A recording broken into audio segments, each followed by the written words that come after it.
औज़ुबिल्लाहि मिनश्शैतानिर्रजीम बिस्मिल्लाहिर्रहमानिर्रहीम। अब अज़ीज़ान मोहतरम कूफे की तरफ आइए।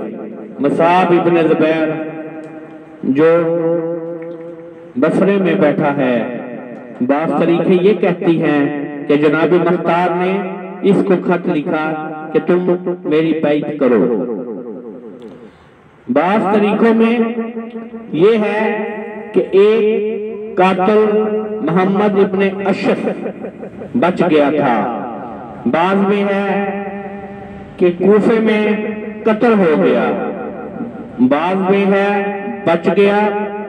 खत लिखा कि तेरे पास कातलाने हुसैन में से एक दो अफराद हैं, इनको तू मेरे पास रवाना कर दे। अब मुसाब इब्न ज़ुबैर तो ताक में था, उसने अपने भाई अब्दुल्ला इब्न ज़ुबैर को खत लिखा कि मुझे लश्कर दे, कूफे के हालात कंट्रोल से बाहर हैं और ये कि मुख्तार आहिस्ता आहिस्ता आगे बढ़ता जा रहा है।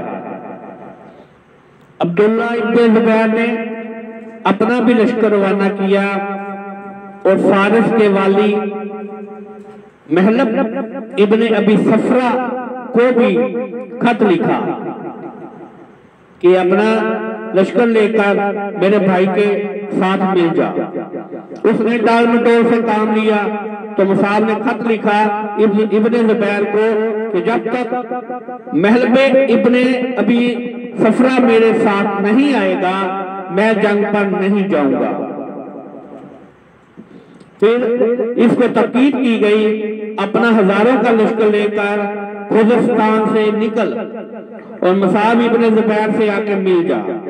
और इसी तरह मुसाब इब्ने ज़ुबैर के लश्कर की तादाद 1 लाख से तजावज कर गई और फिर उसने इराक का रुख किया। कूफे के करीब नहर भीम पहुंचा तो जनाब मुख्तार को खबर मिली। जनाब मुख्तार ने भी 30,000 का लश्कर तरतीब दिया और जनाब अहमद इब्ने शमीत को अपना सलार बनाया दिया और इस 1 लाख लश्कर के मुकाबले के लिए भेजा। ये लश्कर कूफे से बाहर निकला, घमसान का रंग पड़ा, शबे खून भी मारा गया। अहमद इब्ने शमीत ने जुज़वी कामयाबी भी हासिल की, लेकिन मुसाब पहले से अपना बंदोबस्त करके आया था। उसने पहले ही कूफे में मुनाफिकीन से साज़बाज़ कर ली थी और उन्हें अनामो कराम का लालच देकर मुख्तार का साथ छोड़ने पर आमादा कर लिया था। मैंने कहा ना कि कूफा सुबह शाम रंग बदलता है और इस मुसाब इब्न ज़ुबैर का भी काम यही कूफी करेंगे। इसके साथ अब्दुल मुल्क बिन मरवान के गवर्नर के साथ भी यही करेंगे। आखिर ये कूफी हैं, इनको इब्न ज़ुबैर ने खतूत भेजना शुरू किए। मालो दौलत का लालच और जिनके रिश्तेदार मुख्तार के हाथों मकबूल हुए थे वो तो इंतजार में हैं कि तू हमला करेगा, हम अंदर से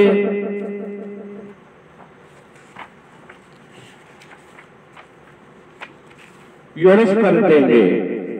नतीजा ये हुआ कि अहमद इब्ने शमीत के लश्कर में मुनाफिकीन निकल कर मुसाब के लश्कर में शामिल होने लगे और कूफे के अंदर भी मुनाफिकीन ने योरश शुरू कर दी।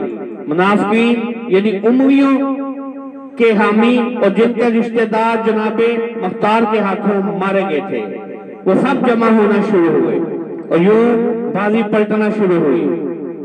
यहाँ तक जा बचा खुचा लश्कर पस्ता होना शुरू हुआ।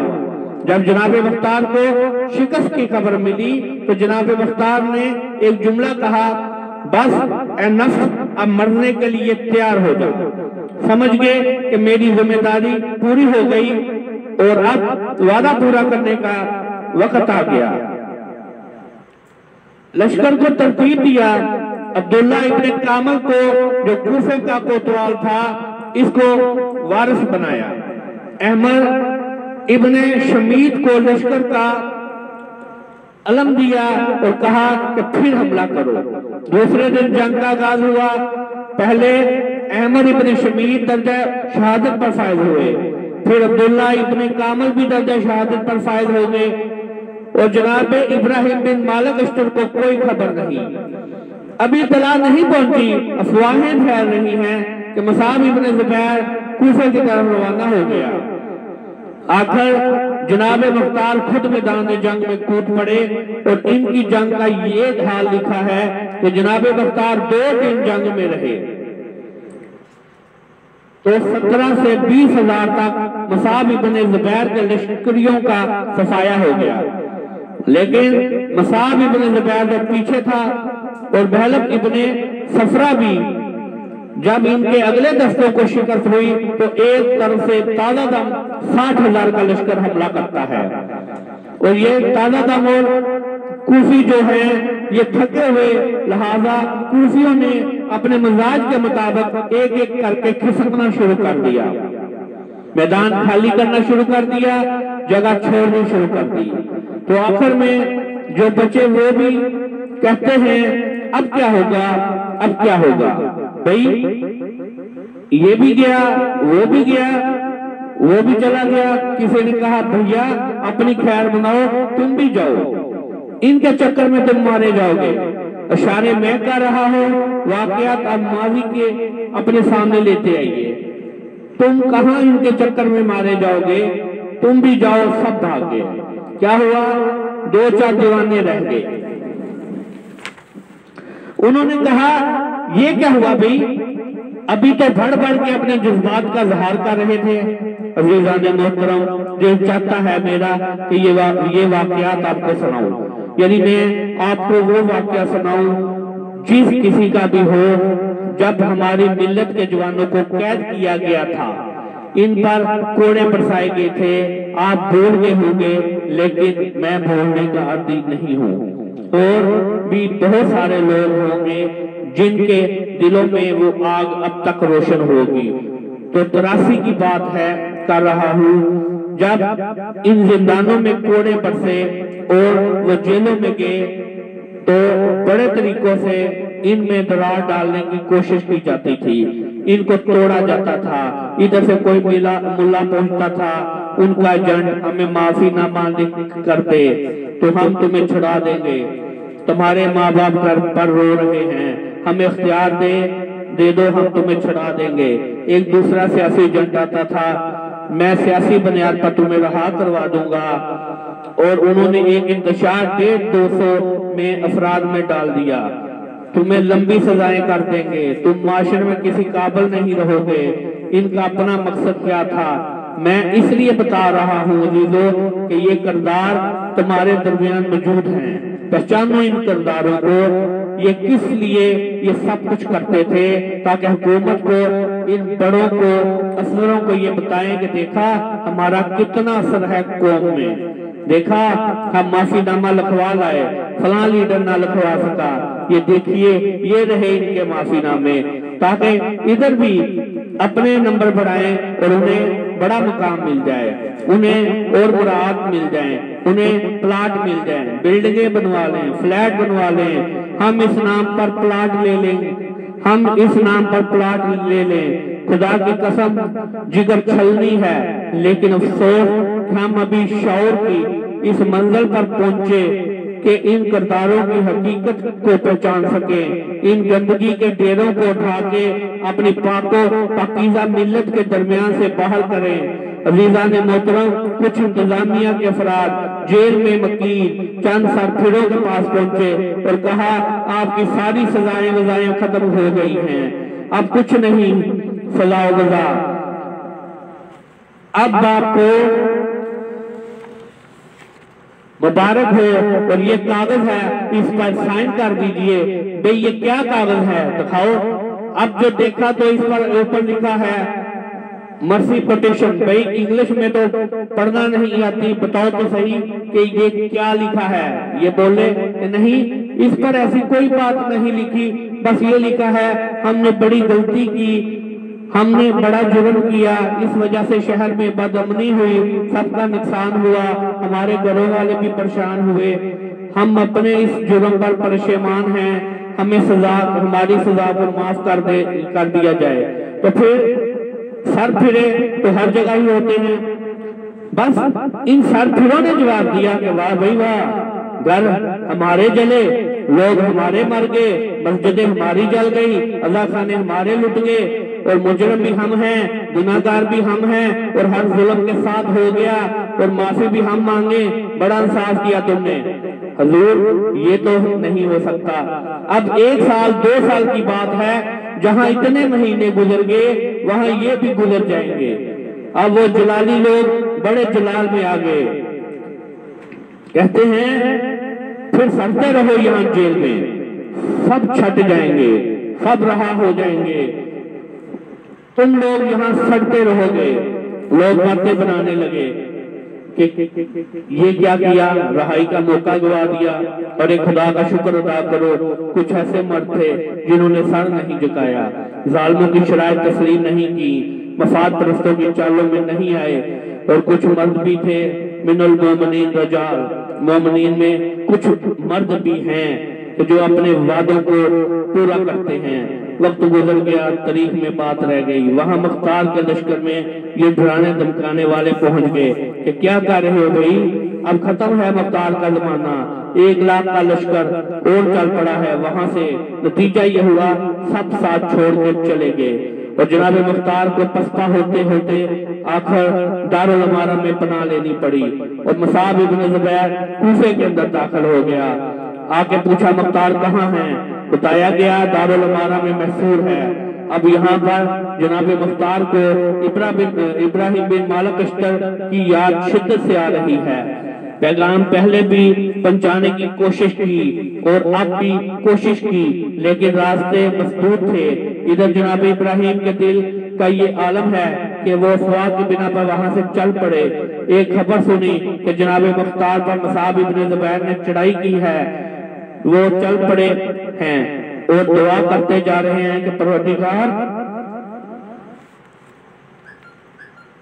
मुख्तार की शहादत से पहले, शिकस्त से पहले कूफे पहुंच जाऊं,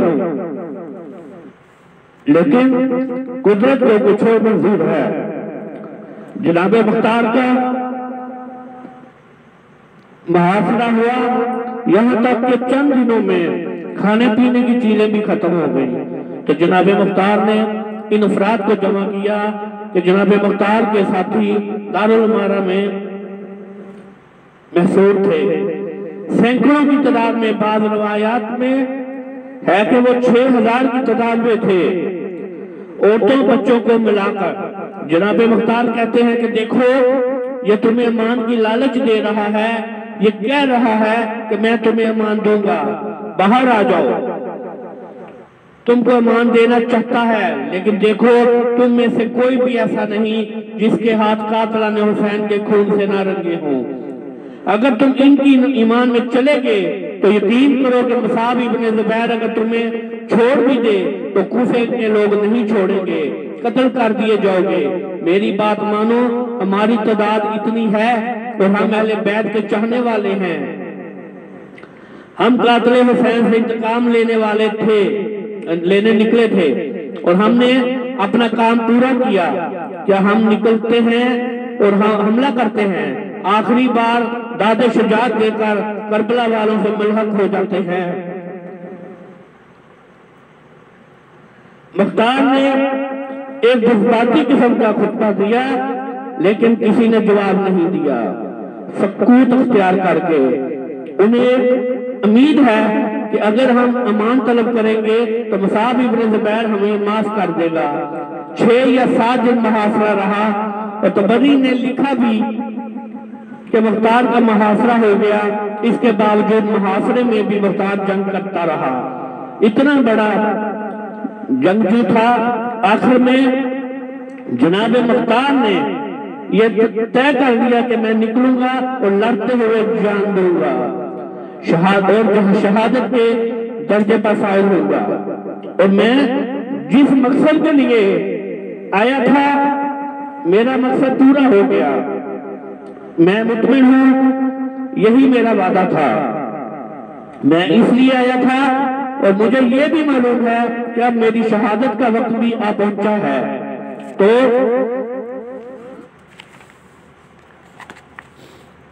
19 आदमी मुख्तार के साथ बाहर निकलने पर तैयार होंगे। अगरचे 6000 की रवायत मान लिया जाए तो 6000 में से कितने निकले? 19। लेकिन ताज्जुब इन 6000 के मजमे में से 19 का आ जाना मुख्तार के साथ इस माहौल में ताज्जुब छोड़ने वालों पर नहीं होता। जब खतरा होता है सभी छोड़कर भाग जाते हैं, कोई बड़ी बात नहीं है।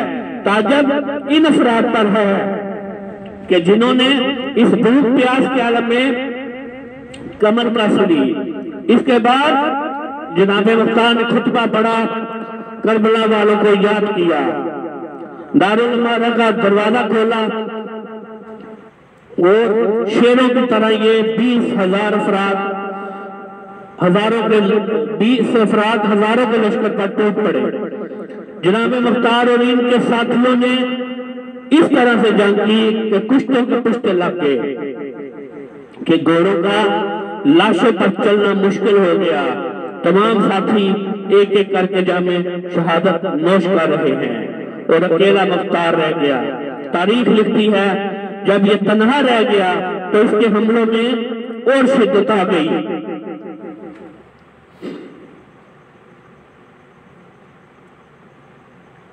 शेर की तरह जिस तरह जाता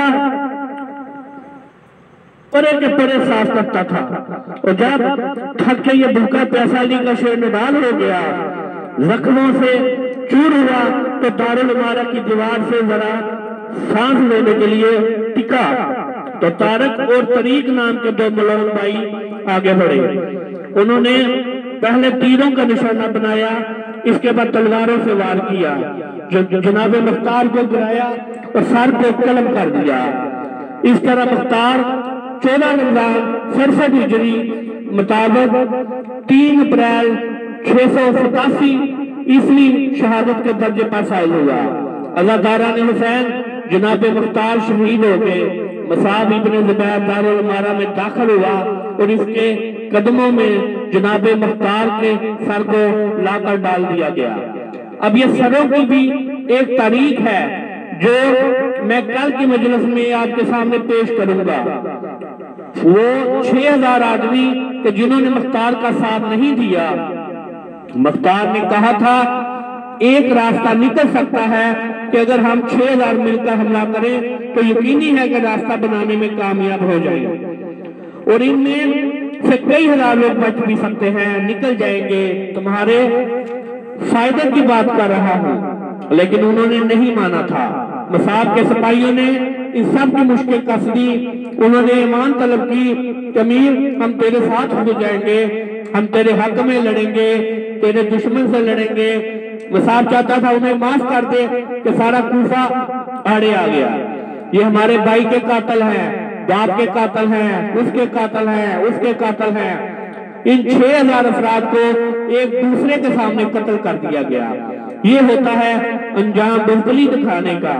इसलिए कहते हैं अगर जुर्रत का मुजाहरा कर दिया करो तो इज्तिमाई कत्ल तो नहीं होगा। इसमें ये चांस तो है कि दुश्मन का भी कुछ नुकसान तो करोगे और अगर मुंह बसोर के खड़े रहोगे तो 50 हो गए तो दुश्मन 50 को खड़े खड़े मार देगा। अरे मौत तो आनी है, कल नहीं तो आज आ जाएगी, आज नहीं तो कल आ जाएगी, कहीं भी हो आ जाएगी, रास्ते में आ जाएगी, घर में आ जाएगी। मौत का क्या है अजीजों, हालात सख्त है तो क्या हुआ, मुश्किलात बहुत है तो क्या हुआ। क्या हम जान लुटाना नहीं जानते?